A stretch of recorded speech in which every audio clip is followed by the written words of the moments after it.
Hello guys! Sharing with you a day in the life of a full-time work-from-home parents with a small business. Hi, hello! Ganito nga pala nagsisimula ang araw namin from Monday to Friday dahil meron kaming estudyante na kailangang ihatid sa school ng 10 a.m. Ito nga pala ang first task of the day ni Daddy Don. Papaliguan niya si Riley, aasikasuhin at bibihisan. While si Mami naman ang magpe-prepare ng school bag ni Riley at ng kanyang baon. Mas napapabilis nga ang mga gawain kapag nagtotoka-toka kami ng mga trabaho. Bago nga pala namin mapapayag si Riley na maligo at magbihis, ay nag-i-spend kami ng around 10 to 15 minutes para siya ay gisingin, kulitin, para maligo. Medyo struggle is real talaga ang paggising sa batang ito. Pero okay lang dahil kapag naman nasa wisyo na siya, ay ayan na nga, nagkukulit na nga. Dahil all set na nga si Riley, ready to go sa school na siya. Ang kagandahan nga sa aming pwesto ay sobrang lapit lang talaga ng school ni Riley.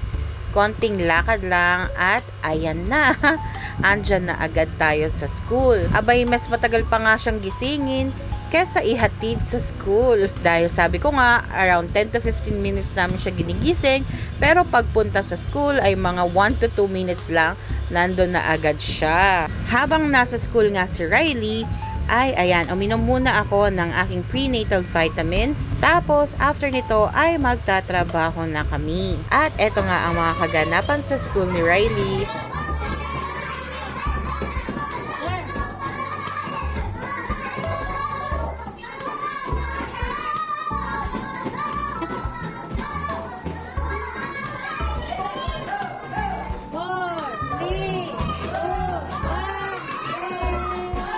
Two hours and 15 minutes nga ang ni-spend ni Riley sa school. Ayan, labasan na niya.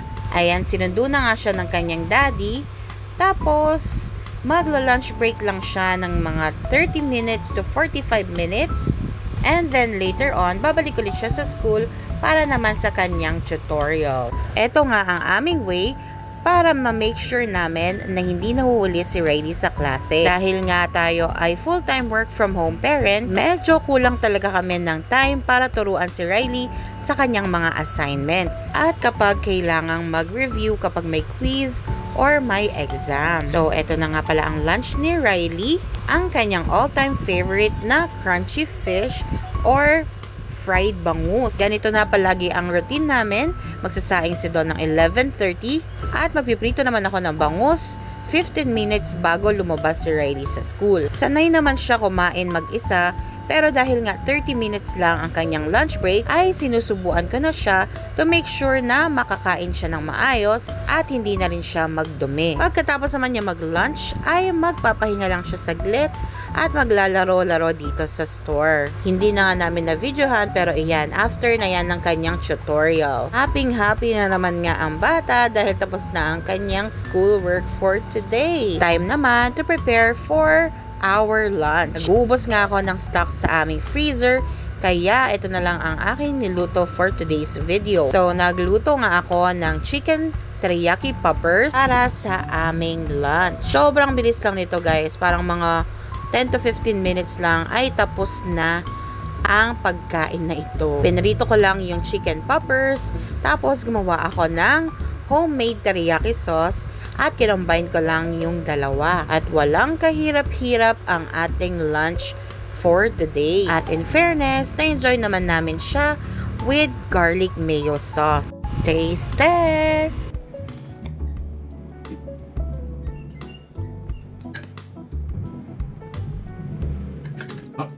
After namin mag-lunch, na-board nga si Riley, kaya naman nagpresenta siyang maglinis ng aming store. So, ayan, favorite na favorite niyang gawin yan, mag-mop, tapos magpunas ng salamin. Siya pa nga ang nagagalit kapag ayaw namin siya payagang magpunas ng salamin. Habang naglilinis si Riley, ay kami naman ay for the work.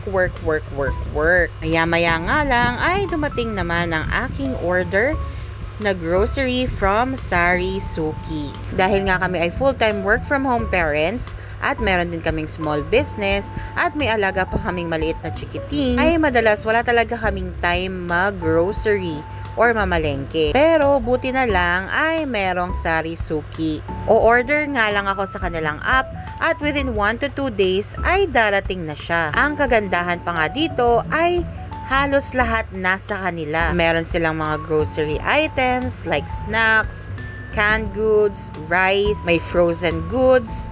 Meron din silang mga fresh na mga gulay. Like parang online palengke talaga siya. Aba, napasayaw na nga si Riley dahil nakita niya may snacks doon sa aming dineliver na groceries. Around 2,000 pesos nga ang nagastos ko doon sa mga grocery na yon at sobrang dami na niya, guys. Syempre, hindi lang naman puro trabaho tayo, guys. Kaya magmerienda naman tayo ng Graham Bar na nabili lang namin sa aming kaibigan. Shout out sa inyo, Kate and Paul. In fairness, masarap siya. After naman namin magtrabaho, ay diretsyo naman kami sa pagtitinda. Habang wala pang ang customer, ay ginutom ang person. Kaya naman nagpa-order ako ng chicken wings at chicken nikitan. Second time na nga naming umorder dito at hindi ka talaga mabibigo sa lasa. Must try talaga ito, guys. Kung mahilig ka sa chicken wings, ay sure ako na mauulit ka dito pag natikman mo. Sarap nga eh. Eto na nga ang aming pinaka-dinner for today's video. Thank you guys for watching. Ayan, nagpa-video ang aming last customer of the day.